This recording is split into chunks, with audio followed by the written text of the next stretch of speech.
Boa noite a todos, sejam bem-vindos a mais um Evangelho no Lar. Agradecemos a presença e antes de iniciarmos, convido a todos a acompanhar a leitura do livro Agenda Cristã. Eu vou compartilhar a minha tela.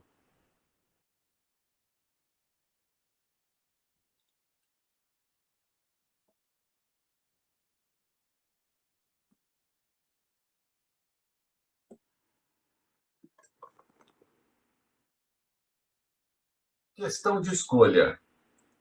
Procure um delinquente e encontrará muitos malfeitores. É necessário, então, que você possua imenso cabedal de amor para renová-los, sem fazer-se criminoso também. Busque identificar uma falta e achará inúmeras. Chegando a essa situação, é imprescindível que você esteja bastante esclarecido para não acrescentar seus erros aos erros alheios. Tente situar um espinho e vários espinheiros virão ao seu encontro. Em face de tal contingência, é necessário que você permaneça eminentemente equilibrado para não ferir-se. Fixe com demasiada atenção uma pedra da estrada e, em breve, o solo estará empedrado aos seus olhos. Depois disso, você necessitará de muita resistência para não sucumbir às asperezas da jornada. Aproxime-se do bem, procure-o com decisão e bondade, e a bondade virá iluminar seu caminho. Somente aí você surgirá perfeitamente armado para vencer na guerra contra o mal. Prece inicial. Nosso Pai, na terra e no céu, sagrado é teu nome. Seja feita a tua vontade conosco como no espaço. Dai-nos o teu pão suficiente para o dia. Em tua compaixão, perdoai-nos e alargai-nos nossos corações, para que perdoemos uns aos outros. Guia-nos para ti, Senhor, e dá-nos tuas mãos em nossas trevas, pois teu é o reino e em ti são nosso poder e realização. Amém. Rogamos ao Senhor Deus Todo-Poderoso enviar-nos bons espíritos para nos assistirem, afastar aqueles que possam induzir-nos ao erro e dar-nos a luz necessária para distinguirmos a verdade da impostura. Afastai também os espíritos malfazejos, encarnados ou desencarnados, que poderiam tentar lançar a desunião entre nós e com isso desviar-nos da caridade e do amor ao próximo. Se alguns procurarem penetrar nesse recinto, fazei que não encontrem acesso em nossos corações. Bons Espíritos, que vos dignais vir instruir-nos, tornai-nos dóceis aos vossos conselhos, afastai-nos de todo pensamento egoísta, de orgulho, de inveja e de ciúmes. Inspira-nos a indulgência e a benevolência para com os nossos semelhantes presentes ou ausentes, amigos ou inimigos.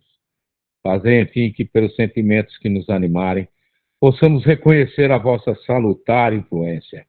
Dai aos médiuns que encarregardes de nos transmitir os vossos ensinamentos a consciência da santidade do mandato que lhes é confiado e da gravidade do ato que vão praticar, a fim de que o façam com o fervor e recolhimento necessários. Se estiverem entre nós pessoas que foram atraídas por outros sentimentos que não o do bem, abre os seus olhos à luz, Senhor, e perdoai-as como nós as perdoamos se vieram com intenções malfazejas. Pedimos especialmente aos sagrados Espíritos da Luz, aos nossos guias espirituais, para nos assistirem e velarem por nós neste ato. Assim seja. Amém. Amém.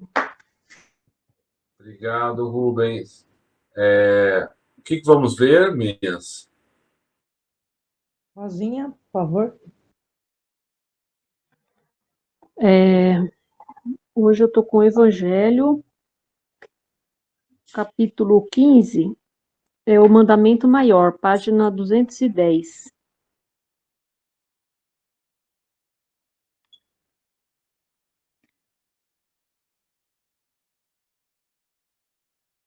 É do digital que você está, né? Não, eu estou com o físico. Qual que é o capítulo? O quê? O capítulo 15? Pera lá. O item 4, o título é o mandamento maior. Eu É achei do aqui. Fora da Caridade, Nossa Salvação.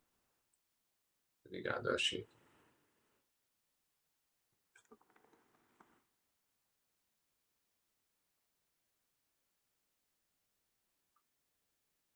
Evangelho segundo o Espiritismo. O mandamento maior.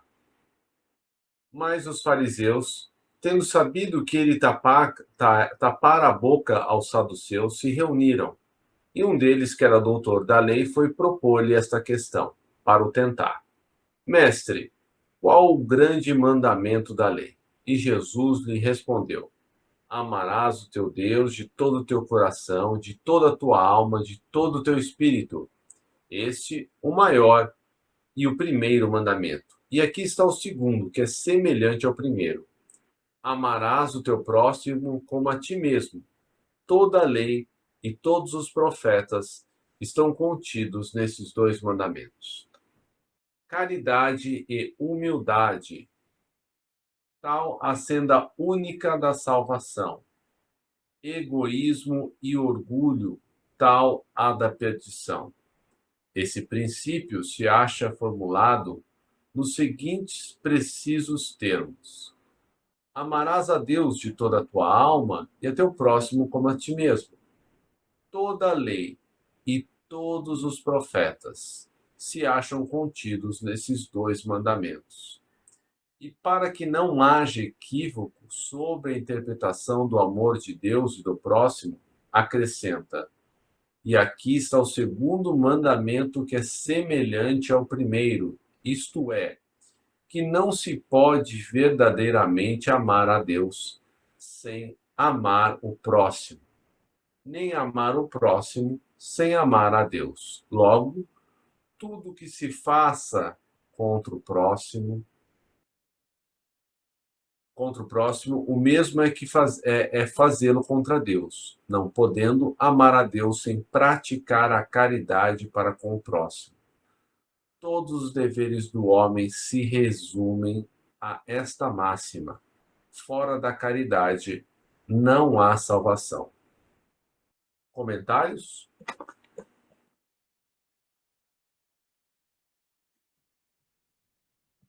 Se nós voltássemos a fazer, analisar os pilares, os 4 pilares, né, do kardecismo, nós veremos que o principal, o primeiro, se refere a amar a Deus sobre todas as coisas e ao próximo como a ti mesmo, né?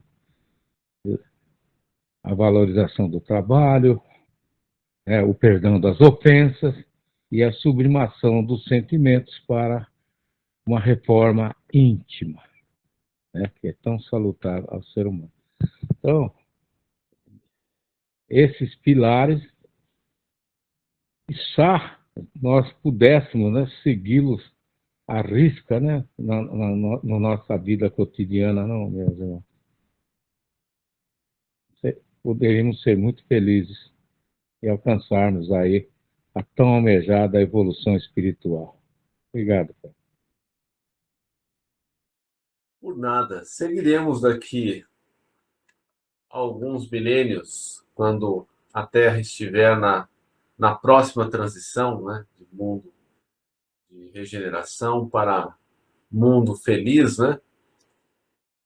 E então eu continuo aqui a leitura, que fala da necessidade de caridade, segundo Paulo, porque não é possível amar a Deus sobre todas as coisas quando o materialismo se encontra arraigado nas nossas vidas, na maneira como vivemos, né? E desconsiderar o próximo. Algum comentário? Necessidade da caridade, segundo Paulo. E ainda quando eu falasse todas as línguas dos homens e a língua dos próprios anjos, se eu não tiver caridade, serei como o bronze que soa e um símbolo que retine. Ainda quando tivesse o dom da profecia, que penetrasse todos os mistérios, e tivesse perfeita ciência de todas as coisas, ainda quando tivesse toda a fé possível, até o ponto de transportar montanhas, se não tiver caridade, nada sou. E quando houvesse distribuído os meus bens para alimentar os pobres, e houvesse entregado meu corpo para ser queimado, se não tivesse caridade, tudo isso de nada me serviria. A caridade é paciente, é branda e benfazeja. A caridade não é injubilosa, não é temerária, nem precipitada, não se enche de orgulho, não é desdenhosa, não cuida de seus interesses, não se agasta, não se irrita, nem se azeda com coisa alguma, não suspeita mal, não se rejubila com a injustiça, mas se rejubila com a verdade. Tudo suporta, tudo crê, tudo espera, tudo sofre. Eu escutei uma história de Chico hoje, quando eu estava caminhando, muito interessante. Quando o Chico estava psicografando, de repente surgia um cachorro, e era um cachorro grande. E ele se deitava ali à porta, né, e não se mexia até que o Chico tivesse terminado o trabalho dele. Quem conta isso é a Maíse Braga. Depois eu compartilho com vocês o vídeo. E as pessoas, né, estranhavam isso, né, porque o cachorro aparecia lá determinado dia, determinado horário e ficava lá como religiosamente, né? E daí perguntaram pro Emmanuel, né? Ô, Emmanuel, o que tá acontecendo aí, né? E o dono desse cachorro, a mãe do dono desse cachorro tinha grande mérito espiritual. Ela era desencarnada e ela queria muito ajudar o seu filho. Só que o seu filho era um pouco teimoso, né? Não, não queria se reformar, não queria saber do Chico, de ninguém. Então, o que os amigos espirituais faziam, né? Enquanto o cachorro estava lá, assistindo, né, entre aspas, a, a, a palestra do Chico, que ele estava lendo, que ele estava fazendo, a espiritualidade ia imantando os pelos do cachorro com uma energia assim, né, muito positiva, muito boa, né? E daí quando o cachorro chegava na, na casa do seu dono, né, a primeira coisa que ele fazia dava aquela chacoalhada como se ele estivesse molhado. E aquela energia, né, se espalhava pela casa inteira, né? Então, lá o dono do cachorro recebia, né, um passe, né, por através do seu animal, né? E Emmanuel contava, né, que o dono sempre perguntava ao cachorro: onde você foi parar? Toda vez você sai, fica um tempão lá e não volta, né? Então, isso para nós vermos, né, que o plano espiritual tem uma caridade para com todos nós, né? Porque os espíritos amigos, quem eles representam? Jesus. E Jesus quer o quê? Que nós sejamos um pouco melhores a cada dia, né? Deixando de nos importar tanto com a matéria, né? A matéria é necessária, mas que possamos não fazer da matéria a razão da nossa existência, né? De conseguirmos mais bens materiais, mais conforto, né? E que possamos ajudar o nosso próximo, não só com dinheiro, né? Porque nós sabemos hoje que a caridade material é a mais fácil de ser realizada. A caridade moral, essa sim, é a mais difícil, né? Que é o famoso BIP, né? Benevolência para com todos, indulgência para as faltas alheias e perdão das ofensas, né? Essa, essas são as nossas maiores dificuldades, né? Então nós todos somos ajudados, muitas vezes de formas inusitadas, como essa que eu fiquei sabendo hoje através da Maíse Braga. Recomendo o canal dela. Ela conta histórias belíssimas do Chico. Comentários? Permita-me, Fred, ler o tópico 129 do Evangelho de Chico Xavier. Assim expresso: tudo quanto pudermos fazer no bem, não devemos adiar. Carecemos de somar esforços, criando, digamos, uma energia dinâmica que se anteponha às forças do mal. Se o pessimismo se acumula, termina por contaminar a atmosfera psíquica do planeta, pesando sobre as mentes que nos governam. É indispensável que o bem se propague. Ninguém tem o direito de se omitir. Cultivar uma flor, zelar por uma fonte de água cristalina, não poluir, estampar um sorriso na face, proferir palavras de esperança, tudo isso pode parecer insignificante, mas não é. Uma atitude positiva desencadeia outras. O amor contagia. Pior do que o mal que a invigilância de muitos concretiza é o comodismo daqueles que cruzam os braços por desacreditarem do bem. Obrigado. Obrigado, Rubem. Belíssima, hein? E para complementar a ideia, né, isso já está já estava no Evangelho, no Livro dos Espíritos, né, há mais de 160 anos, a questão do nosso principal mal, né, que é a indiferença moral, né? Então, nós temos que cuidar muito, né, dessa questão. Como você mesmo diz, né, aquela frase que, como é que é, do cristão que suporta qualquer desgraça, desde que seja com, com o seu vizinho, com o seu terceiro, Rubens, se você puder vir ao meu auxílio aí.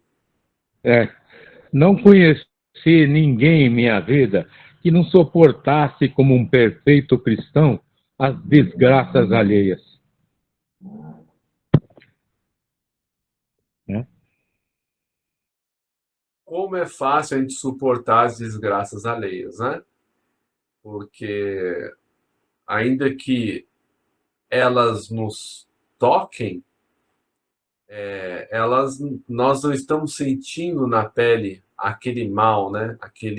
Muitas vezes o mal necessário que se abate sobre essas pessoas.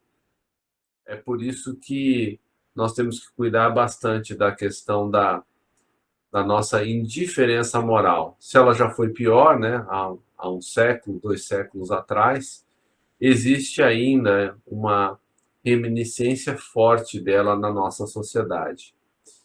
Eu vou terminar a leitura do capítulo, aí eu abro para as considerações finais. Aí. A caridade é paciente, é branda e benfazeja. A caridade não é injubilosa, não é temerária, não é precipitada, não se enche de orgulho, não é desdenhosa, não cuida de seus interesses, não se agasta nem se azeda com coisa alguma, não suspeita mal, não se rejubila com a injustiça, mas se rejubila com a verdade. Tudo suporta, tudo crê, tudo espera e tudo sofre. Agora, essas três virtudes, fé, esperança e caridade, permanecem. Mas, dentre elas, a mais excelente é a caridade. Paulo, primeira epístola aos Coríntios. De tal modo compreendeu Paulo essa grande verdade que disse: quando mesmo eu tivesse a linguagem dos anjos, quando tivesse o dom de profecia, que penetrasse todos os mistérios, quando tivesse toda a fé possível até o ponto de transportar montanhas. Se não tiver caridade, nada sou. entre essas 3 virtudes, a fé, a esperança e a caridade, a mais excelente é a caridade. Coloca assim, sem equívoco, a caridade acima até da fé. Quantas pessoas, né, nós temos exemplos aí que até tem pessoas que nem acreditam em Deus, né? Mas que fazem a caridade, né? Quem será que tem um peso maior na balança divina, né? Aquele que acredita muito em Deus e muitas vezes é incaridoso, ou aquele que não acredita e faz a caridade? Eu acredito que seja o que faz a caridade. É que a caridade está ao alcance de toda a gente, do ignorante como do sábio, do rico como do pobre, e independe de qualquer crença particular, né? Mesmo que a pessoa não acredite em nada, ela consegue fazer a caridade. Faz mais, define a verdadeira caridade, mostra não só na beneficência, como também no conjunto de todas as qualidades do coração, na benevolência e na bondade para com o próximo. Considerações finais?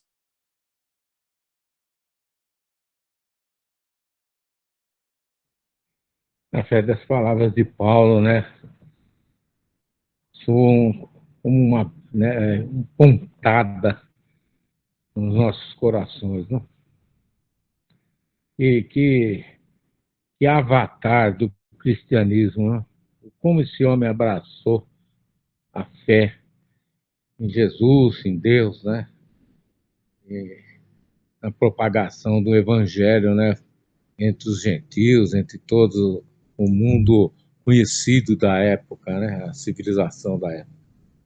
Então, o que nós temos de referência foi o maravilhoso evangelho de Jesus, né? Essa herança espetacular que nos foi confiada. Cabe a nós, né? Propagarmos também, ajudarmos na propagação desses conhecimentos, né? Essas instruções divinas, né?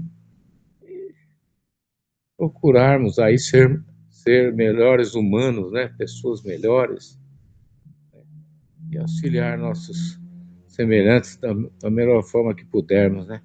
Mesmo sendo terrivelmente difícil essa missão, não, meus irmãos? Sem dúvida, Rubem. E me veio à mente, né, aquela frase do Cristo, que ele disse que todos nós poderíamos fazer o que ele fez e ainda mais. E qual o sentido disso? É que todos nós podemos mudar de direção. O que é o mal? É uma força que está direcionada no sentido contrário. O próprio Saulo, que se tornou Paulo, quem era ele? Era um perseguidor de cristãos. E Jesus sabia disso, que quando ele mudasse de direção, ele conseguiria impactar o mundo, né? Viajando através das suas cartas, né? Foi um grande propagador aí do cristianismo, né? Um exemplo, né, de mudança de direção. E isso nos dá o exemplo que nós podemos mudar de direção também, né? Talvez não de uma forma tão, tão bem direcionada, né? Tão falta a palavra agora. Talvez não com essa intensidade, porque os nossos voos, né, ainda são muito limitados, né? Mas se todos os dias a gente procurar fazer um pouco mais que seja, né? Então hoje eu vou tentar ser um pouco menos egoísta, um pouco mais caridoso, né? Principalmente para aqueles que estão próximos a mim, porque nós sabemos que na família são os lugares que a gente encontra os maiores obstáculos, porque são aquelas almas queridas que são reunidas, né, em torno de nós, e nós delas, para que a gente possa trabalhar as nossas diferenças. Então, nesse clima de paz e de harmonia e de agradecimento por tudo quanto recebemos, o que recebemos todos os dias é muito, e muito nos será cobrado pelo mau uso ou por não fazer todo o bem que podemos. Vamos então elevar os nossos pensamentos a Jesus, agradecendo esse momento e pedindo a Ele, através da espiritualidade maior, que ofereça abrigo, né, paz a todos aqueles que se perderam no caminho, aos suicidas, né, e você que está em casa, que nos ouve, nos vê, possa pensar também naqueles irmãos que você sabe que tiraram a própria vida em atos impensados, que são em muitos sofrimentos. E nós, da nossa parte, lembramos do Alain, do Elias, do Bruno, da Verena, da Gabriele, do Fred, do Charles e de tantos outros. Que esses irmãos sejam auxiliados. E pensemos também naqueles que estão sofrendo de obsessões cruéis, mas que nós sabemos que, pela lei de causa e efeito, obsessor e obsidiado são reunidos para que esses laços possam ser desfeitos. Que Jesus ampare a ambos, para que um deles pelo menos perdoe, para que o outro e ele próprio possam seguir seu caminho. E agora, vivemos pelas pessoas que nos vêm à mente neste momento.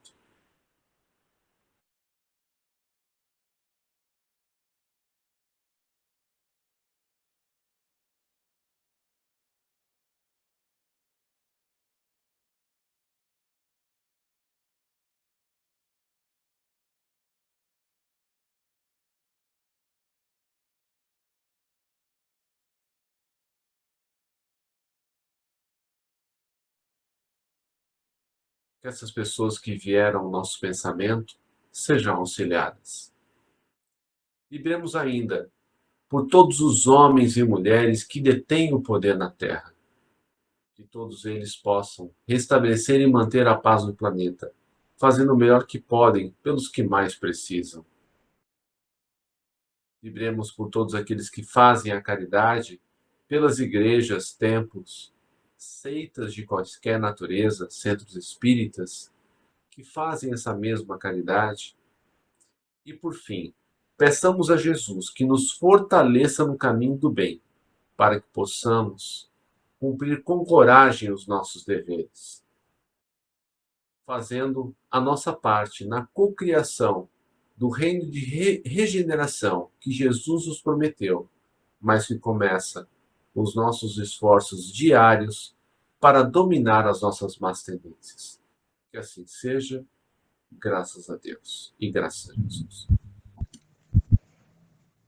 Agradecemos aos bons espíritos que vieram comunicar-se conosco. Pedimos que nos ajudem a pôr em prática as instruções que nos deram e façam que cada um de nós, ao sair daqui, esteja fortificado na prática do bem e do amor ao próximo. Desejamos igualmente que essas lições sejam proveitosas para os espíritos sofredores, ignorantes ou viciosos que puderam assistir a essa reunião e para os quais suplicamos a misericórdia de Deus. Jesus nos abençoe sempre. Uma boa noite a todos. Obrigado. Boa noite. Amém. Deus abençoe a todos.